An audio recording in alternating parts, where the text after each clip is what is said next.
You are watching Luminary Lectures. So hello everyone, आज हम पढ़ने जा रहे हैं हमारी क्लास 9th के हिस्ट्री के चैप्टर 1 द फ्रेंच रेवोल्यूशन। देखिए, ये चैप्टर आपके लिए बहुत इम्पॉर्टेंट है क्योंकि ये ना आपका पीछे 10th में छोड़ेगा और अगर आप ह्यूमैनिटीज़ लेते हैं तो शायद 9th 11th में भी नहीं छोड़ेगा। ठीक है, तो चैप्टर बहुत ही लेंदी है, तो इसके जो पूरा चैप्टर है, जैसे पार्ट 1 है, पार्ट 2 है, इसमें मैं वीडियो बना के डालूंगी क्योंकि एक बार बनाऊंगी पूरे में तो आपको शायद समझ ना आए। ठीक है, तो अपनी वीडियो स्टार्ट करने से पहले आप चैनल को सब्सक्राइब कर दें, वीडियो को लाइक कर दें और नीचे कमेंट कर दें क्योंकि सिर्फ 66% लोग ही वीडियो को देखते हैं, बाकी जो लोग होते हैं वो सिर्फ सब्सक्राइब्ड हैं।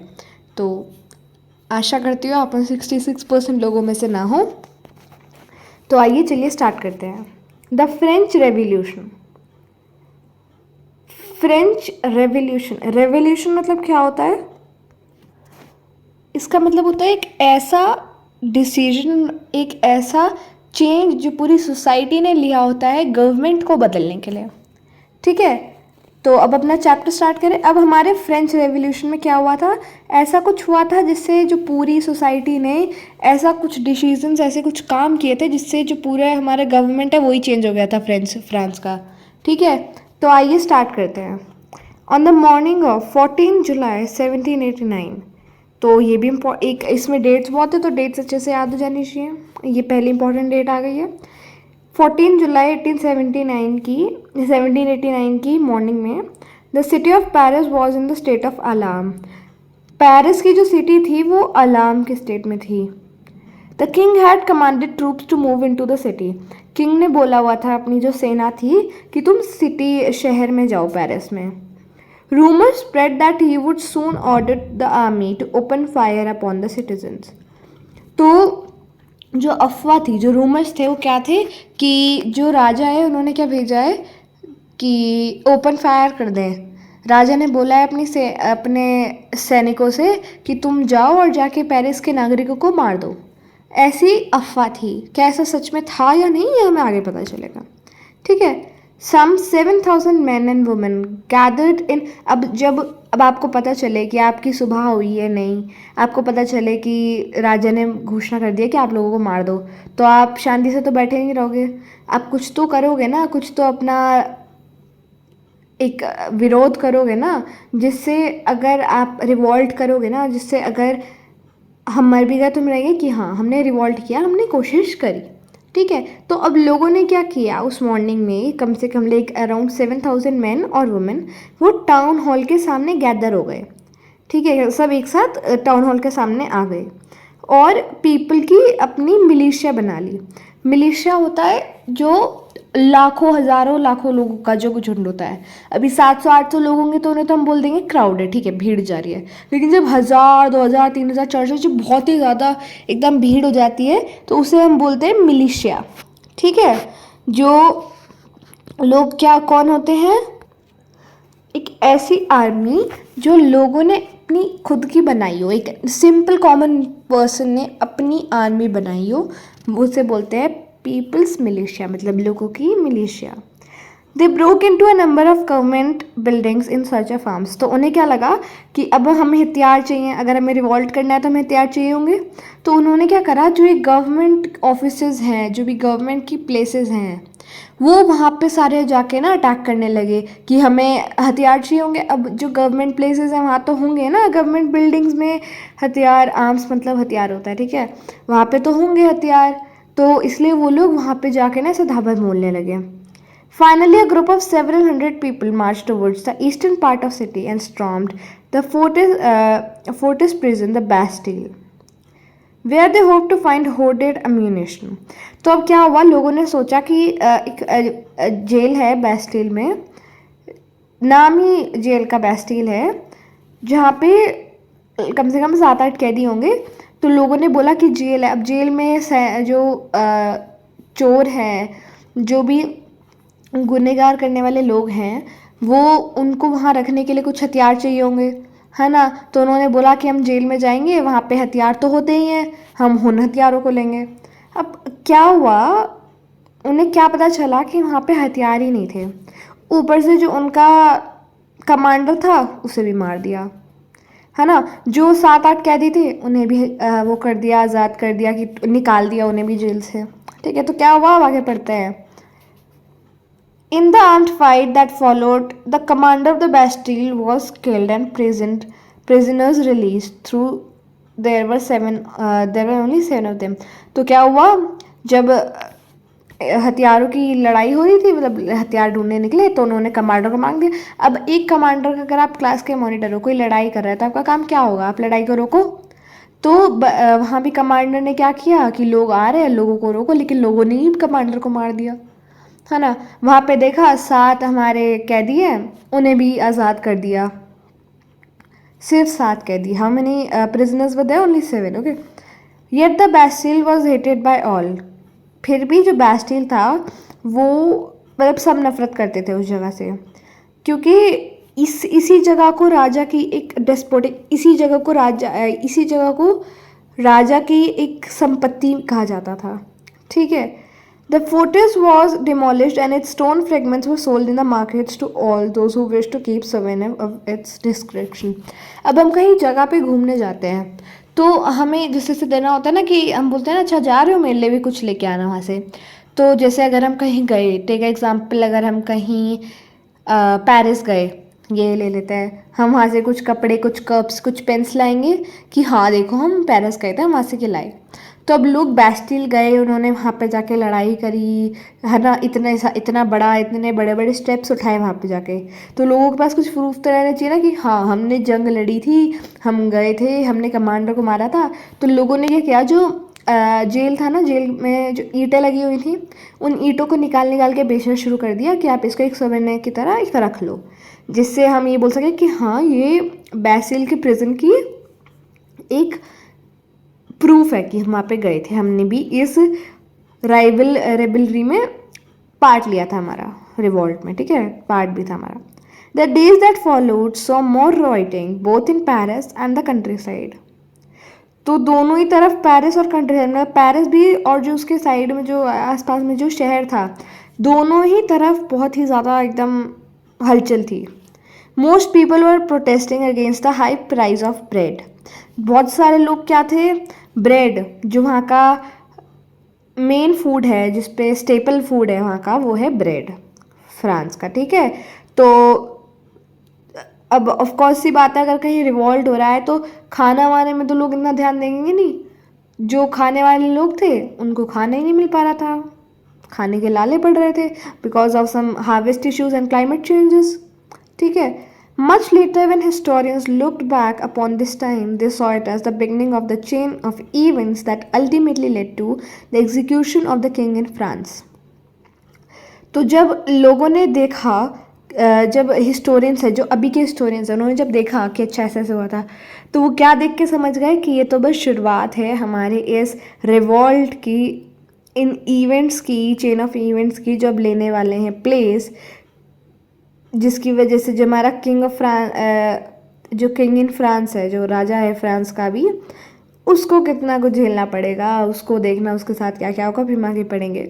दो most people at the time did not anticipate this outcome, how and why did this happen. अब हमारा ये इंट्रोडक्टरी पार्ट हो गया, अब हम आएंगे हमारे पहले टॉपिक पे, which is French society during the late 18th century. ठीक है, अब यहाँ पे हम फ्रेंच सोसाइटी के बारे में पढ़ने वाले हैं। In 1774 Louis 16 of the Bourbon family. अब यहाँ पे राजा की स्टार्टिंग से एकदम बता रहे, समझा के कि ऐसा हुआ, उसने ये देखा, तो उसने क्या लिया, तो वहाँ पे क्या थे, तो अब वो पूरा स्टार्टिंग से समझा रहे। ठीक है, अब 1774 सेकेंड इंपॉर्टेंट डेट कम्स। ठीक है, लुइस 16। अभी जो पहले जो नाम होते थे ना, अलग अलग नहीं होते थे, जैसे मेरा नाम एक्स है तो उसका वाई हो जाएगा, ऐसे नाम नहीं होते थे पहले। सेम ही एक नाम हो जाते थे एक फैमिली में, जैसे अच्छा इसका नाम लुइस है तो तुम 1 हो, तुम 2 हो, तुम 3 हो, तो ऐसे लुइस, वो कौन सा वाला लुइस था, लुइस 16। कौन सी फैमिली से बिलोंग करता था वो, बॉनबॉन फैमिली से। तो जैसे हम किसी फैमिली से बिलोंग करते हैं कि हम तो जेड फैमिली से बिलोंग करते हैं, तो हमारा बिलोंगिंग पता चल रहा है कि अच्छा ये ठीक है, ये इस फैमिली से है, ये यहाँ यहाँ के ऐसे ऐसे लोग हैं, ठीक है। तो वो बॉनबॉन फैमिली से थे, एक royal Bourbon family. Throne of France मतलब जो पहले जितने भी थे फिर उन्होंने ताज लिया हुआ था। He was 20 years old and married to the Austrian princess Mary Antoinette, ठीक है। तो वो 20 साल के थे और उन्होंने ऑस्ट्रियन प्रिंसेस, ऑस्ट्रेलियन नहीं ऑस्ट्रियन, दोनों अलग अलग होते हैं, ठीक है, अलग अलग कंट्रीज होती हैं। क्या नाम था? Marie Antoinette. Upon his accession the new king found, जब वो उसकी ताजपोशी हुई तो नए राजा ने, लुई 16 ने देखा कि जो ट्रेजरी है, जो खजाना है, जो पैसा है वो एम्प्टी, खाली है। कैसे खाली था? क्योंकि जब उस वक्त पे राजा लुई 16 के आने से पहले बहुत ही ज़्यादा कंटिन्यूसली जो फ्रांस था वो अमेरिका को आज़ाद होने में हेल्प कर रहा था, और उसमें सारे रिवॉल्ट वगैरह में ही सारे पैसे चले गए और उसकी जो फ्रांस की ट्रेजरी थी वो एम्प्टी हो गई। अब अगर कहीं की ट्रेजरी एम्प्टी होगी तो हम क्या लेंगे, हम क्या करेंगे? हम उस ट्रेजरी को बढ़ने के लिए टैक्स बढ़ाएंगे। वो यहाँ पे किया and that led to the revolt of French revolution, ठीक है। देखते हैं अब आगे क्या है। Long years of war had drained the financial resources of France, मतलब बहुत ही लंबे सालों तक जो वॉर्स हुए हैं वो उसने फाइनेंशियल मतलब जो पैसा है वो कम कर दिया है फ्रांस का। Added to this was the cost of maintaining an extravagant court at the immense place of Versailles, मतलब एक कोर्ट भी मेंटेन किया हुआ था वर्सेस ने, ठीक है। तो उसमें भी पैसा जा रहा था, तो दो जगह जाता है, एक तो कोर्ट में जा रहा था पैसा और एक जो वॉर वगैरह हो रहे थे उनमें। Under Louis 16 France help the 13 American colonies to gain their independence from the common enemy Britain. तो अमेरिका के 13 क्या कॉलोनीज को इंडिपेंडेंट बनाने के लिए किससे? ब्रिटेन से फ्रांस ने कंटिन्यूसली हेल्प किया था, ठीक है। जो मैं कह रही थी वॉर हुआ है, ठीक है। The war added more than a billion livres to a debt that had already risen to more than 2 billion livres। तो मतलब डेप्थ, कमी भी नहीं, डेप्थ, कर्जा था किस पे? फ्रांस पे 1 बिलियन लिवर्स का। लिवर्स वहाँ की करेंसी थी जो 1794 में डिसकंटिन्यू, न्यू वर्ड्स में देखो नीचे लिखा भी हुआ है, ठीक है। तो ये फ्रांस की करेंसी थी जो अभी अब नहीं है, अभी लिवर्स नहीं है, ठीक है। अभी है यूरो, है ना। तो अभी क्या है? फ्रांस की करेंसी यूरो। ऐसे पूछा जा सकता है कि पहले क्या थी अब क्या है, ठीक है। तो अब हम आ जाते हैं अपने वापस टॉपिक पर आ जाते हैं। अभी जो मिलियन डेप्थ था, बिलियन लिवर्स का डेप्थ था, अब वो अभी वो बढ़ के 2 बिलियन लिवर्स पे हो गया है। मिलियन से बिलियन और वो भी 2 पे हो गया है, ठीक है। Lenders who give the state credit now began to charge 10% interest on loans. जो भी उधारी देने वाले लोग थे उन्होंने 10% इंटरेस्ट लगाने लग गए वो लोन्स पे। तो अब फ्रांस को 2 बिलियन लेवर्स और उस पर 10% इंटरेस्ट लगा के देना पड़ेगा जिनसे भी उन्होंने उधारी ली थी, ठीक है। So the French government was oblige to spend an increasing percentage on its budget on the interest payments alone to meet its regular expenses such as cost of maintaining an army, the court। तो जो इसके regular expenses थे, जो मामूली से खर्चे थे, जैसे मामूली तो नहीं पर जो रेगुलर थे, जो तो मतलब कंपल्सरी थे कि तो होने ही होने खर्चे, जैसे कि आर्मी मेंटेन करना, कोर्ट, गवर्नमेंट ऑफिसेज और सैलरी वगैरह जो सब मिलती थी वो सब तो करना ही था। तो उन्होंने क्या किया? इंक्रीज टैक्सेस, तो उन्होंने टैक्स ही बढ़ा दिए।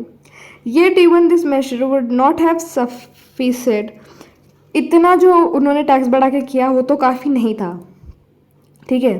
French society in 18th century was divided into 3 state, ठीक है। ओनली द मेंबर्स ऑफ, अब देखो यहाँ से वही नया आ जाता है, जो फ्रेंच सोसाइटी थी उसने 3 स्टेट्स, जैसे इंडिया में ऐसे माना जाता है 3 कैटेगरीज होती हैं, SC ST OBC जनरल, जिसे अभी कोई मानता नहीं है, ठीक है। There are some villages but अभी कोई नहीं मानता है। तो उस वक्त भी ऐसा था, वहाँ भी 3 थे। First one was clergy, if हाँ, दूसरा है नोबिलिटी और तीसरा है पीजेंट्स एंड ऑल। तो क्लर्जी मतलब होते हैं पीपल ऑफ चर्च, जो लोग चर्च से बिलोंग करते हैं, वहाँ पे they can do anything in church, लेकिन उनका बिलोंगिंग चर्च से होना चाहिए, वो क्लर्जी, मतलब जो फर्स्ट स्टेट था। सेकंड था नोबिलिटी, जो हमारे लैंड लॉर्ड्स थे, लैंड ओनर्स थे, वो सब आते थे नोबिलिटी में, नोबल्स में, ठीक है। थर्ड स्टेट में आते थे हमारे मजदूर, लेबर, बिग बिजनेस, मतलब लैंड ओनर्स और पीपल बिलोंगिंग टू चर्च के अलावा जितने भी लोग थे वो सब थर्ड स्टेट में थे। तो फ्रांस में क्या होता था, सिर्फ थर्ड स्टेट के लोग जो थे वो टैक्स पे करते थे, फर्स्ट और सेकंड स्टेट के लोग टैक्स नहीं पे करते थे। अभी हम आगे जाके पढ़ेंगे कि सेकंड स्टेट का क्या फ़ायदा था, वो थर्ड स्टेट से भी टैक्स लेते थे, वो हम अभी आगे जाके पढ़ेंगे, ठीक है। तो सिर्फ थर्ड स्टेट के लोग, मतलब जो जितने भी मर्चेंट्स थे, जितने भी लॉयर्स थे, जितने भी पीजेंट्स थे, जितने भी फार्मर्स थे, सिर्फ वही लोग पे करते थे टैक्स। बाकी फर्स्ट स्टेट और सेकंड स्टेट को मिलता ही था, वो पे भी नहीं करते थे, वो लेते ही थे टैक्स, ठीक है। अब आ जाते हैं, the society of states was part of feudal system that dated back to the middle ages. तो फ्यूडल सिस्टम का पार्ट था ये सोसाइटी। फ्यूडल सिस्टम क्या होता है,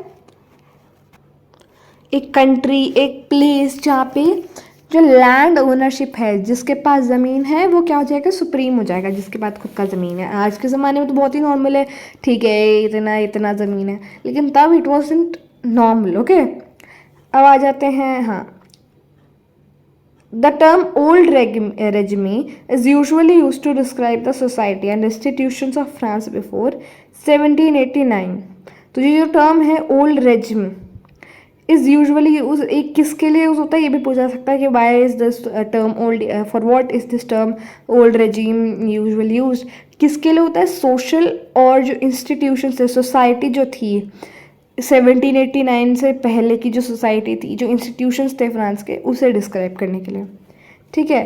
अब आ जाते हैं figure 2 shows how system of states, अभी जो हमने ये देखा, ठीक है, made up about 90% of population, ठीक है, 90% कैसी थी। However only a small number of them own the land they cultivated. जो सेकंड थे हमारे नोबिलिटी, वो सिर्फ कितने कम ही लोग थे।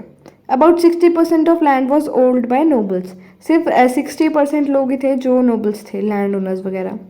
The church and 2 other richer members of the third state, the members of first 2 state, that is clergy, the nobility, enjoyed certain, उनके पास क्लर्जी और नोबिलिटी, इन दोनों के पास प्रिविलेज बाय बर्थ था, ठीक है, कुछ ऐसी राइट्स थी जो इन्हें बर्थ से ही मिली हुई थी, जो कि थर्ड स्टेट वालों के पास नहीं थी।